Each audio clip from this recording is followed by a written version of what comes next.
I thought for once it couldn't go wrong. Not for long. I can see the way this ends. He's going to. You're listening to 104.7 K-Jewel, where the great artists and great music come together.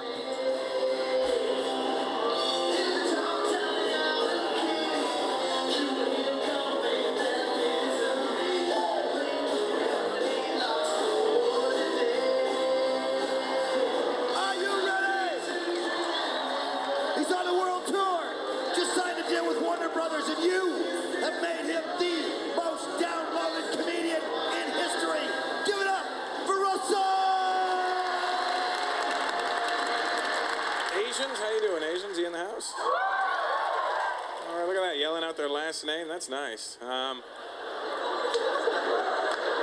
It's funny, when I say Asians, people only think, you know what I mean? That's... And in fact, Indians are Asians too, but, you know, when you hear Asian, you don't go... You know, it's... God made two types of Asians. You guys just had first dibs on the looks. You guys got first choice. You went, we'll take the eyes. The $40 a night gigs are history. These days, Russell Peters is headlining at the palatial Caesars Palace in Las Vegas.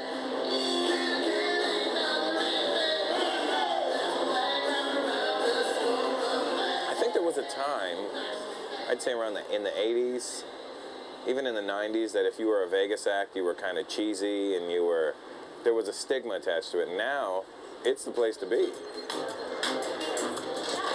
The Roman Bar is straight back here on the right-hand side. The Comedy Festival is the comic award event, and this year, Peters had top billing, sharing the stage with some serious star power of the genre: Bill Maher, Jon Stewart, Jerry Seinfeld.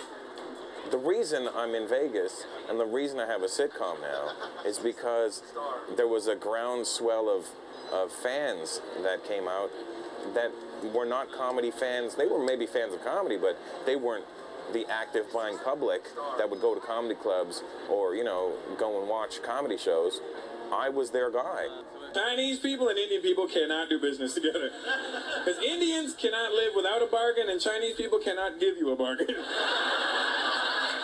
You could say his fast rise to fame was a fluke fueled by modern technology.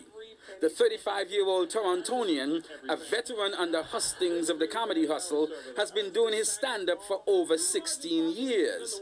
Then, 2 years ago, a total stranger posted one of Peters' performances from TV on the internet. And the rest is, as they say, history. That spread like wildfire throughout the world. This really is within the past year. And you got to figure 15 years of stand-up, and then all of a sudden, bang, it hits like that. It blows your mind. The internet thing, really, it's insane. I really don't understand what happened there, but I'm glad it happened. And Chinese people will never tell you no. I'll give you 30. No. The net whirled his career worldwide with hit international gigs to sold-out crowds. Computer technology may have launched his career into the budding star zone, but it is Russell Peters' kind of comedy punch that keeps it aligned and alive, and keeping on getting the laughs. So I walk into this store in the mall, and I go, how you doing? I need some passport photos. The guy goes, no problem, buddy, sit down. And it was really odd because he was a white guy, right? So I don't know why he was talking like that. I think he was mocking me, is what I think. His routines are rooted in his East Indian Canadian reality and his experiences growing up brown in a white world. The core section of his comedy is the intersection between races and cultures. Both my parents are from India, and that's the name they gave me, Russell Dominic Peters. Because my parents are from that Italian part of India. Calcutta, you know that part there. His mother, Maureen Peters, solemnly supported her son's search for Showtime's success. His father, on the other hand, wanting more stability, urged Russell to get a steady job. I think I was more liberal than his father was. His father was more go out and get a job, you know, You'll never make it in this world. Keep it as a part-time job, but get a full-time job. And I used to say to my husband, well, let him do what he wants to do. Like, give him, you know, if this is what he wants to do, then let him do it. So Russell went ahead and did what he had to do, and I think it's paid off. Rather than us keeping on saying to him, go get a proper job. He's got his proper job now. And my father was a big part of my act. Like, all my jokes were about my dad, you know, and everybody was like, oh, I love your dad, love your dad. My dad would do it all the time. Oh, Canadians, they have no bloody culture. What are you talking about? Canadians have no culture. What are you talking about? They have culture. What? What's their culture? Hamburgers and hot dogs. Hamburgers and what? Hot dogs. You know hot dog. You know hot dog? No, I don't know what a hot dog is. Hot dog, you know hot dog. Garam kuttas, you know? Oh, hot dogs.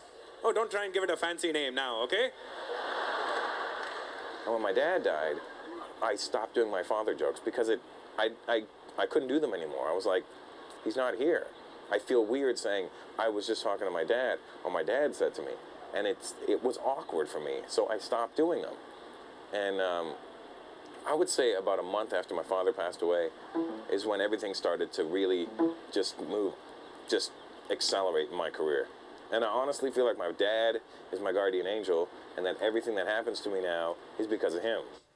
When they came to Canada in the early 70s, the Peters family settled in Brampton, Ontario, a predominantly white community. They were one of the neighborhood's first East Indian families.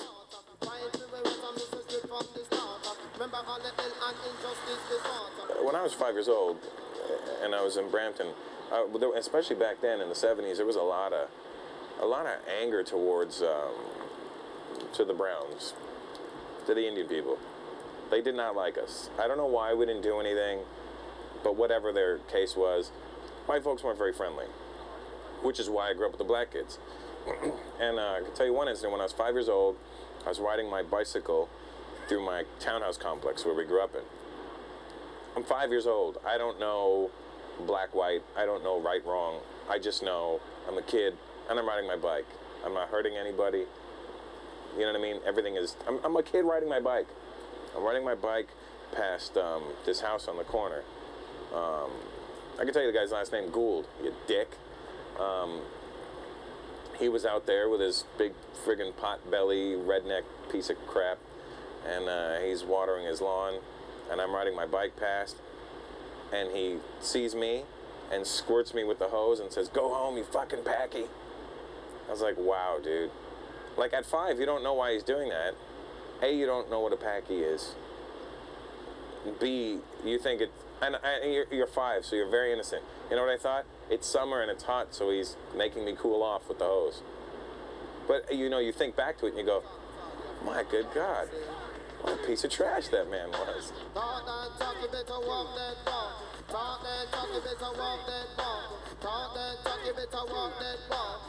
I mean, those types of things shape how I look at the world. That's why I do what I do. That's why I talk about what I talk about. Because I'm always trying to figure out, like, what makes somebody hate somebody based on something they don't know about them? Like, how do you hate them? How do you do that? That, to me, is an art. You know what I mean? Like, people that just get mad when they see something because they hate them. I mean, if I do a joke about another race, 9 times out of 10, the race that I'm talking about will laugh their ass up, but some liberal white person will get upset on their behalf. For Russell Peters, there are no sacred cows or self-censoring fears. Everyone's considered a target in his comedic crosshairs. Let me tell you something, that's more insulting than anything else you could do to us. Do you realize that? Because basically what you're doing is going, hey, I'm not of those people, and I know nothing about them. But I feel they're too stupid to understand what you're saying right now. I think I'm talking about things that white comics are scared to talk about. I'm sure they want to, and I'm sure they have a funny twist on it, and I'm sure their intentions are all in the right place. But we live in such a politically correct society right now, and people are so sensitive on behalf of other people that nobody says what they really want to say anymore. So I'm standing in line This black woman standing in front of me, she's a Nigerian woman. I know she's Nigerian because she's having a tough time with the menu, and she keeps looking at me. I don't know what to order. I'm like, well, look at the menu, right? Peters can say exactly what he wants in an accessible array of accents, including a booty of South Asian dialects mined from his ethnic roots, a talent he honed in the wide mix of cultures in which he grew up in. I like the Italian culture. It's funny to me, you know, because they like to insult you by using vegetable names. Isn't that true? When they call you names, they call you vegetable names. Like, that's their way of cursing you out. They'll call you a cagoots. You know what a cagoots is? It's a zucchini. If you're a zucchini, you're an idiot. You know what I miss now that I'm in the States all the time? I miss about Canada. I miss Canadians. And when I say I miss Canadians, I don't mean like Canadians like me and Raymond. I mean like white Canadians, like you guys. You know, like yee-hoo kind of white people, you know what I mean? Or as the Italians call them, munja cakes. I miss the munja cakes. And you know when you talk to a real Canadian, you know how you can tell if they're a real Canadian? They'll start their sentence off with Christ. Hey, how you doing, Dougie? Ah, Christ. Jesus, I'm just working double shifts all week. Just giving her. I don't ever say, oh, I don't want to say that, I don't want to offend them. No, I'm not trying to offend them. That's why I can say it. If I was trying to offend them, then maybe I shouldn't say it. But if I'm not trying to offend you, I am going to say it. I'm going to say it because it's the truth. And that's how I do my comedy. I grew up in Brampton, but when I was growing up, all my friends were black. And they still are very black, all of them. Now, where's your family from, black dude? Jamaica. Now, see, I grew up around Jamaicans. Now, real hardcore Jamaicans. Not like guys that are like, hi, I'm a Jamaican. I mean, guys that are like, hey, Ross, little pussy, all you up. And I'm like, hey, what did I do? Nothing, man. May I just say hi? When you grow up in a multicultural society like that, people hear the accents. They may not be able to do them, but they hear them. And they're familiar voices. Whether you loved it or hated it, it's a familiar sound to you. And you know, I have an ear, like I have an ear for these things. When I hear it, I go over it in my head, and I hear for where the different inflections in the words are. And we would never know if somebody was stuttering in Cantonese, would we? Because I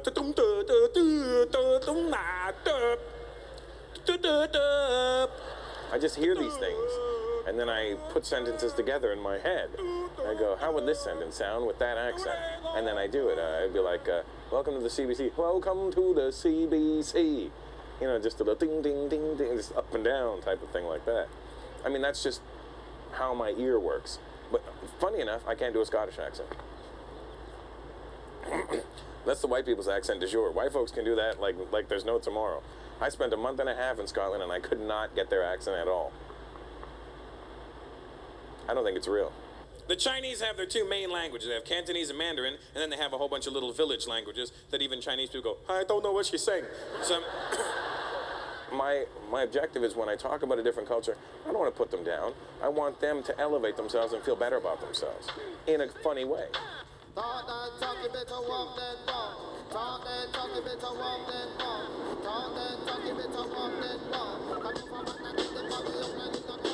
But Hollywood is now the new home base to one of Canada's fastest soaring comedy stars. You wake up every morning, you walk down the stairs, and you look out the window, you go, where am I again? Oh, right, Hollywood. You know, if you're in the entertainment business, this is the Mecca, you know what I mean? If you're, if you're Jewish, you go to Israel. If you're Muslim, you go to Mecca. If you're an actor or comedian, you go to Hollywood. Where's Christine? Bonhagen? At my house? Where are you? He dashed caution to the wind this spring and made the move of his dreams, chasing possibilities. And to some degree, out of frustration over his stalled Canadian career. Every bedroom has its own full bathroom. People in Canada are completely different from the industry in Canada. What the people want and what the industry is giving them are two completely different worlds. I have made a lot of money in Canada, and that's without the industry. Now, maybe if the industry got involved, I would make more money, and therefore all the other entertainers would make more money, and they would stay. But at the end of the day, they're not doing it. my drumming fingers on the tabletop. Despite 3 highly rated TV specials, some success and solid sold-out shows, the self-identified brown comic sings the blues about the TV industry in the Great White North, feeling that they've blacked him out back home. America calls you and tells you she thinks you're cute. Where are you going to go? You're going to stay in this abusive relationship where it's not going anywhere? You've reached the ceiling. They're not willing to budge, and you're not willing to bend over anymore. So, America calls, you go to the hot chick.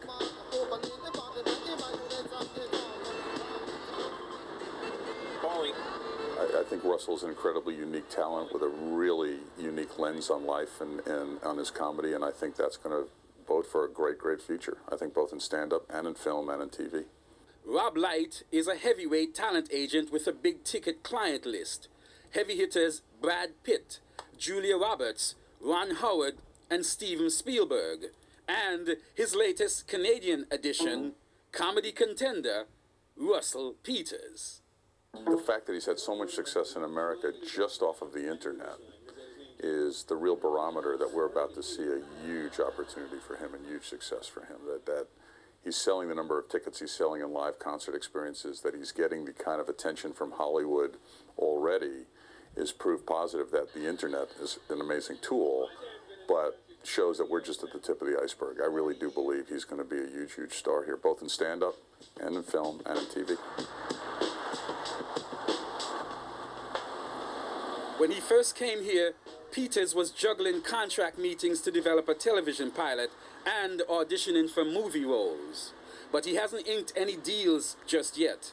And that's because he's not accepting shuck and jive roles that make South Asians look bad and bumbling.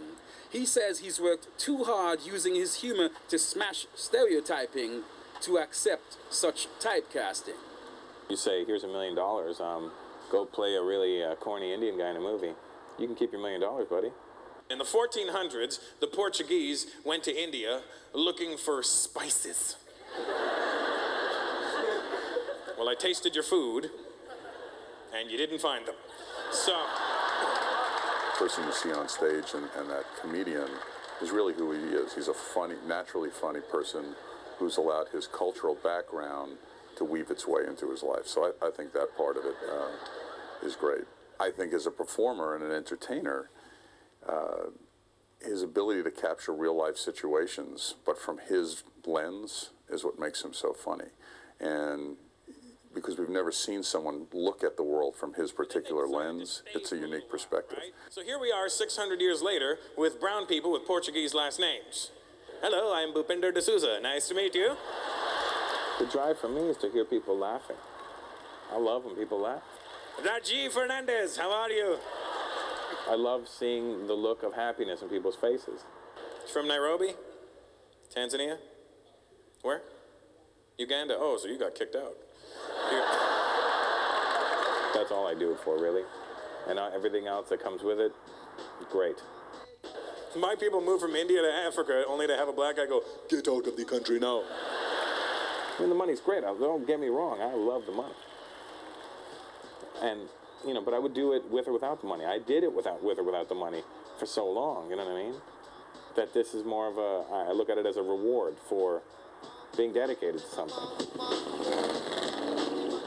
Russell Peters is living large and savoring his success so far and taking his sweet time on his final drive to the big time. Clifton Joseph, CBC News.